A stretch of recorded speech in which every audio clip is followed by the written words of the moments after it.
Ce livre s'appelle Développement d'amour et je l'ai créé, on va dire, pendant le deuxième confinement, sur l'île de Ré, à Loie, là où je me trouvais, et qui est sorti il y a déjà presque 5 mois. Sa genèse, c'est ça, c'est un craquement au cœur à 21 ans qui me laisse à penser qu'un jour j'écrirai un livre. Et au final, les choses sont venues plus tard. Voilà, c'est à 35. Ce livre, c'est 9 chapitres de 9 états d'amour différents. Autant l'amour animal que l'amour en famille, que l'amour inspirateur finalement. Donc loin de penser que ce n'est qu'un journal de mes ex-amoureux, c'est vraiment une combinaison de 9 états d'amour.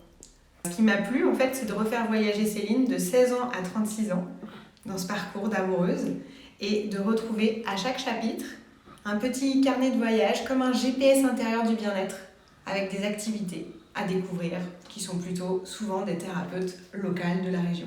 Tous les thérapeutes qui sont cités avant d'être mes clients, sont des personnes qui m'ont aidé à cheminer, à être plus résiliente, à me cicatriser aussi.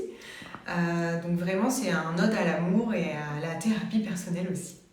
Alors on peut le trouver à Rivedoux, à la librairie Les Plages, la toute nouvelle librairie. On peut également venir me le chercher en main propre à Loie, en direct, si vous voulez me rencontrer, avec plaisir de papoter avec vous. Et j'en ai aussi semé quelques-uns à La Rochelle, notamment à la Cuisine des Bichettes, le petit salon de thé. Sur Amazon également, puisque j'ai une page auteur du même nom. Je suis surtout une communicante au final, et j'aide notamment les thérapeutes sensibles, sensés et singuliers, c'est comme ça que j'aime les appeler, à se mettre en valeur sur les réseaux sociaux et sur le marché du bien-être en général. C'est pas toujours un acquis chez eux quand ils sortent des écoles de naturopathie, d'hypnose en général. On leur a pas appris à se vendre et à se promouvoir, donc moi je reconnecte à leur personnalité pour les aider. En fait, j'aimerais aujourd'hui m'axer un peu plus sur le bien-être du saisonnier, autant que le bien-être touristique, parce que je pense qu'il y a pléthore d'offres pour le tourisme et c'est très bien. Mais moi qui suis une ancienne saisonnière avec 12 ans de saison à mon actif, je trouve ça bien et intéressant de peut-être remettre un peu du bien-être au service des saisonniers pour qu'ensuite eux aussi réussissent bien leur saison et leur travail.